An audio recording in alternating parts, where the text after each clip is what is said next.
Keď hovoríme o občianskych zručnostiach, často hovoríme o zodpovednom rozhodovaní, o kritickom myslení alebo o schopnosti prijímať inakosť a správať sa s rešpektom.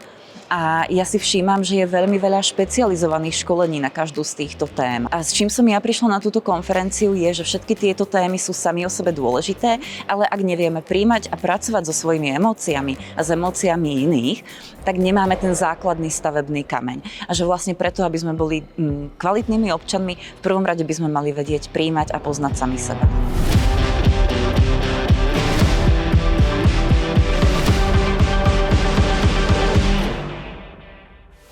Občanské kompetence jsou dlouhodobě důležité a zvlášť důležité jsou dneska, když žijeme v té takzvané polykrizi, kdy se spousta věcí mění, některé se rozpadají a my potřebujeme znovu se vrátit k sobě, k druhým lidem, ke společnosti a naučit se s druhými lidmi dobře vycházet, rozumět tomu komplikovanému měnícímu se světu. Takže toto bylo moje téma, kterým jsem se snažil konferenci obohatit.